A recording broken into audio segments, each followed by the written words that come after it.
Eh, So this is the paper I read several times. I have to read several times before I can fully appreciate what he has to say. And every time I read, I felt that I learned something new. Okay? So Tim was talking about the smart thermostat. The word is in the abstract, household thermostat. Yeah. But he's here to give a history of feedback. Yeah? So like I said, he would do that. But he's the more interested to talk about the modern field of control theory. And he wanted to give a brief assessment. It turned out with a rather significant portion of his speech was devoted to this assessment. This recede into a background, more or less. He did tell a good story, but you feel like that's not why he came. He came to talk about this. He came to talk about the state of the field. So, and he's a very talented writer. And this speech was respected across all branches of field in controls. A lot of people talk about this and give this high marks. He started in a very humble way. This is the age of mobility, right? And people move. People are on the wheels, right? But when he get older, he go back to his grandparents' town in rural Illinois. I don't know what happened to Midwest, right? We have Shannon grew up in Michigan, and we have Bode. I don't know if he grew up in rural Illinois, but at least he has roots in it. Right? Then we have Ohio, right? We have Edison. We have Red Brother in Ohio. So there's something about the Midwest that nurture this kind of talents. Right? And he talked about something that everyone can relate to, that you go to the place you grew up or a place you used to visit, and you are full of sentiment, nostalgia. Right? As you get older, you feel more about this, more strongly about this. Right?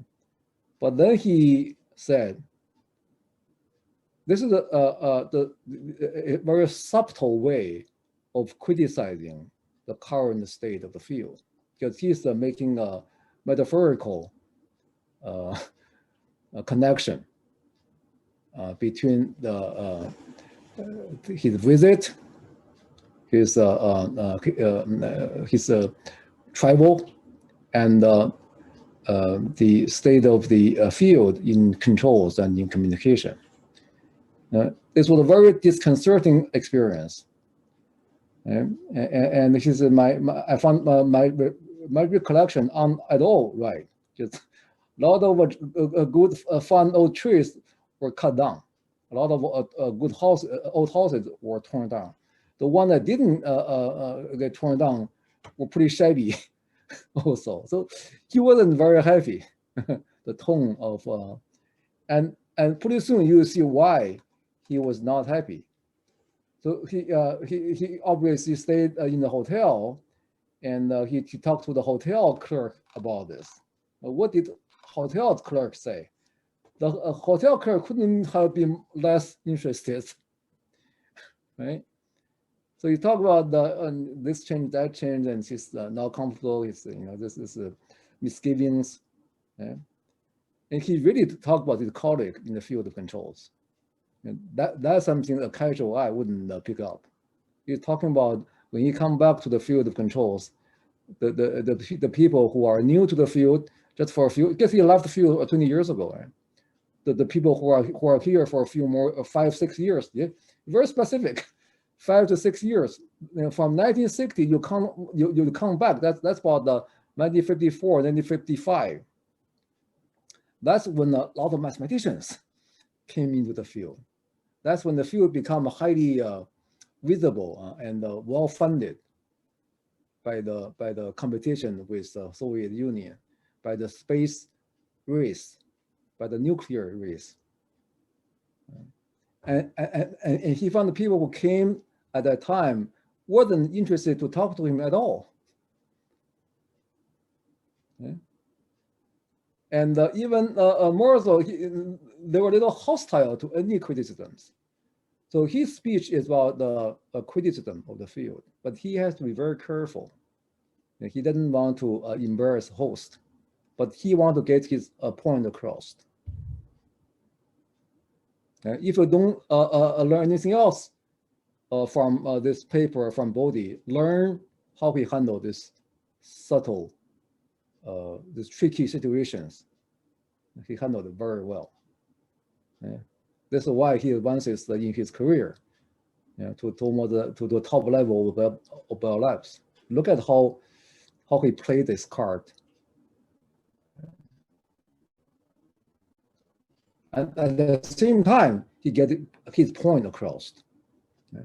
But I need to talk about this because it was so subtle, and most casual reader will miss it.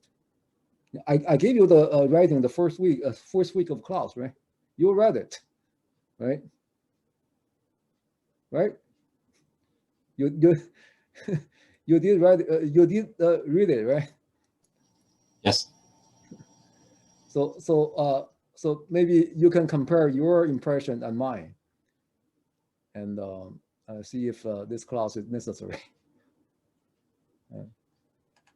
So he's talking about the hostility to him when he give any criticisms of the field, and that's still true today. I have one friend from another field asked me a few years ago, maybe 10 years ago, said, why are the people in your field in controls so nasty? They're just so nasty. This field is quite protective. Everyone is very protective because I think on the whole, everyone have a feel that we're standing on sands, but we really alert. Anyway, he's talking about his hometown. It simply disappeared, swallowed up by the expansion of the such modern megalopolises, like Detroit and Los Angeles. So he's a little field that he feels very comfortable, very intimate, and he created this field, right? That's why he was invited back to it to give a talk. He feels like this was swallowed up by whom? In what way? By the mathematicians, by the subject of modern control.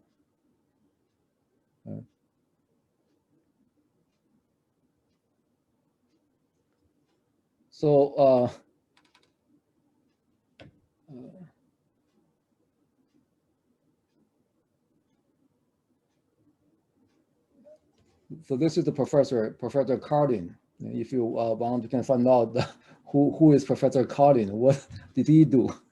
He invited Bode to come, but he said, I haven't been in this field for nearly 20 years. So and whatever work he did before the war. So he's trying to put the disclaimer here.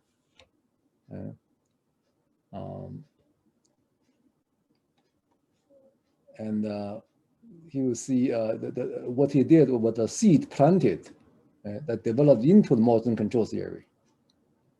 So therefore, he feels somewhat responsible as a critique of this field. So he offers a brief critique, and he made no mistake about it. He had a few misgivings. He wasn't very happy with what's going on, and he has concern with present logical structure of the field. He will explain more, but this is a serious indictment. So your field, if you have a problem with the logical structure, which means your field is ill-designed. There's some things here that doesn't make sense. But again, he has to be diplomatic. Like my grandparents' hometown seemed to become more sprawling as it grows. But he said, I will not attempt I will not attempt any broad appraisal of the field. So he disclaimed it. I'm not going to here to judge you. But you see, by the end of the article, he not only judged it, he indicted the field. So this, he speaks almost like a politician here. To begin, I think you need to pay attention to his choice of word. He didn't say the feedback control. He said modern feedback and control field. So to him, it's a two different field: field of feedback, field of control. Field of feedback is what he initiated, and what proved to be very fruitful. But field of control, that's the field he talked about with the logical problems, with the problem with the logical structure. And he did give a bit of appraisal or looking back, to see if there is a such thing as modern feedback and control field. Where did it come from? Well, it got a parent. It got two parents. One is the regulator side. This is what Daniel talked about, the Jim Watt steam engine, federal governor. He even went back further to Pippin. Pippin, I think, was the Columbia professor, very well known, and to his work in 1680s. And he mentioned Daniel Brown's pet project, Watt centrifugal governor. And he mentioned, you always talk about clocks and other applications. So that's one field. That's the field of regulation, regulator design, and field of a steam engine, and field of federal governor. The second parent is much more recent, which is communication or telephone engineering. But here to talk about these are really two different animals. In the regulator design, you are mostly concerned with the DC, with the steady state behavior. You want it to be very of high precision, very accurate. But in the circuit, in the feedback amplifier, in the wave amplifier, in the telephone industry, you're always in the transition. And so you're dealing with two different animals, and mathematically speaking, they're also very different. We just talked about for controls, you're dealing with a second, third, fourth order system, but highly nonlinear, very difficult to analyze. But in the circuit, in the amplifier, in the wave amplifier, the circuit is often quite linear, but high order. So that's why he employs this frequency response method to study it. And the two fields, then he gave a history why the two different fields get put together like this. He said this is by the pressure of the war, by the pressure of the Nazi airplanes making London a sea of fire, by the pressure of the initial anti-aircraft defense is almost non-existent. Less than 5% the enemy airplane get shot down at the beginning of the war. By the end of the war, it's almost like 95, 98% get shot down because of this merger of the two fields and produce the state-of-art anti-aircraft gun control system. And he explained very nicely. This is he's very graceful, very articulate. We can learn a lot from his style of communication.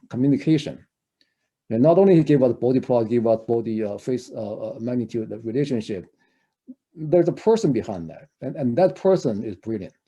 That person is highly educated and highly graceful. Right?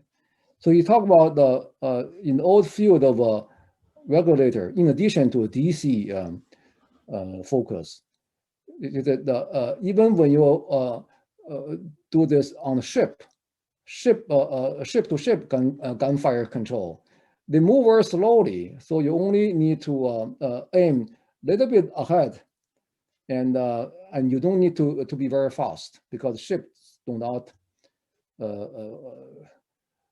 go very fast. So it's a typical regulator problem. But when you get to the aircraft gun control, your lead angle must be much bigger, and the movements much more faster. So the old regulator design and the skills from that field is no longer adequate.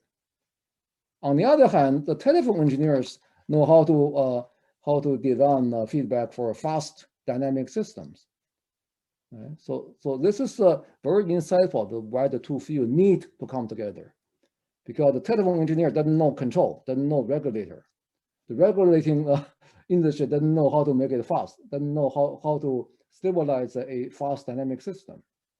So the two has a almost perfect connection during the war that produced a very fast, very accurate anti-aircraft control, anti-aircraft fire control. This is how you present your ideas clearly. If nothing else, learn how he tells the story, how clearly he is,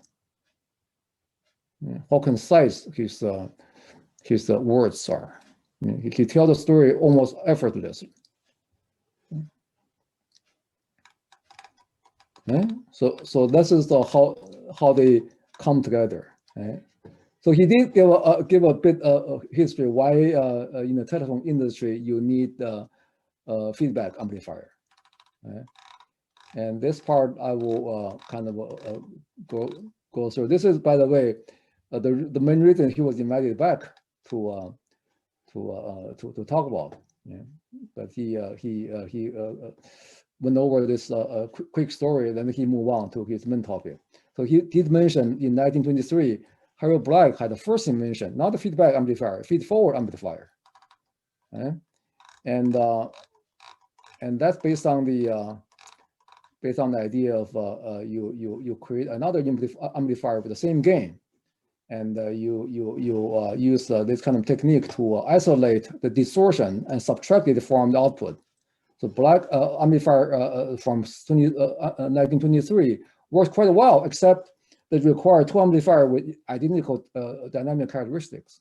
In the laboratory environment, Black was able to do that, so the result is very good. But in the field, you cannot make two amplifiers with the same gain. So in the field, the test was not so good, right? So this was 1923. 1927, he invented feedback amplifier. This is 1927 invention. Okay? And you can put it in different form. But Black didn't realize that his 1927 invention, feedback amplifier, can be combined with his 1923 invention, this consolidation of distortion, and this produced the best design for distortion reduction in the amplifier. But Black didn't see the connection. Somebody else did 25 years later. This is remarkable. The inventor has two inventions, but the inventor didn't see the connection. Somebody else 25 years later, by the name of Macmillan, also works for BioLab. He made the connection, and he was able to patent this. Right? So that's to the extent of Black's return to a Black early idea. And that's the name of the person. Right? So by this sentence, he said the history of the idea is closed. Now he move on. He wants to talk about what he wants to talk about, right? And that's his misgivings about this field. He said he go one step further. He said that when I was in the field in the 1930s, there was nobody there. We were alone. We picked the high ground of mathematics and physics. We built a firmest foundation. Firmest foundation. That's what liking in the modern time. And they had a most sweeping outlook. Was so successful and so useful. It directly benefits the Allies winning the war. Right? How do you compare the outlook of that to anything we do today? Right? And the theoretical structure. You know, he talked about the logical structure. Right? He had a very watertight theoretical structure of feedback theory in the 30s. And that wasn't the case in the 60s. And the problem he saw today, meaning 1960, was most of work in feedback theory was done. And there's very little mathematical terrain. You know, that's a very interesting choice of word, mathematical terrain. Because people came to the field are mathematicians, but there's really not that much left for them to do. That was the problem. What ends up happening was, because of so many mathematicians, so little terrain left to work in, what happened? They create their own terrain. They create their own problem to solve. And it's called modern control theory. See, between the lines, he already made it very clear what happened in late 1950s to the day he delivered a talk. Okay? There was just not enough problem for mathematicians to solve. And yet you have so many of them. So what do? Duplications, macro engraving.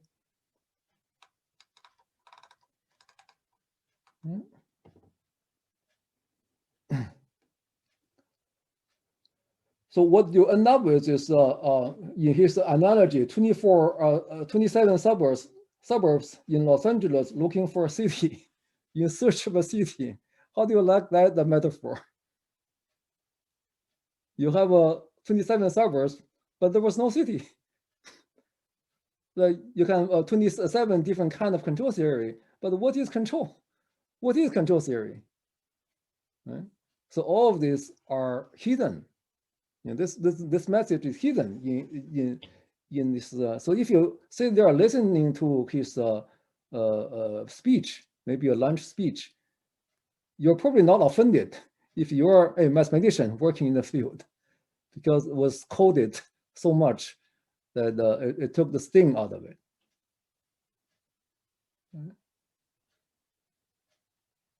So he said that the current lack of cohesion is probably traceable to the original junction of regulator field with feedback theory.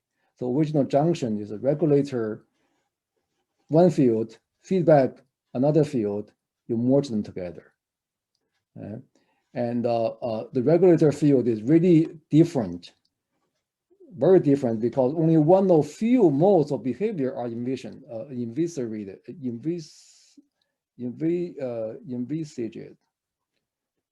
Great stress is laid on analyzing exactly what the system may do in these circumstances, and perhaps in dividing particular components. So this is really a different kind of problem. You want to modify your system so that it gives you good performance, but you have only a few modes of operation to worry about, unlike the communication system, which is very complex. Okay? And the messages that you transmit are unpredictable. Okay? And this field grew quickly into information theory. So this is a very healthy growth from communication to information. And he used the word intelligent, he used the word adaptive, he used the word feedback. So that he very much appreciate the transition from communication to information theory. Okay? But he doesn't see anything close in the field of control. Okay? So he said, instead of forcing the two fields together, you had a shotgun marriage, the children are grown, you should divorce. That's his assessment. How about that? How about that?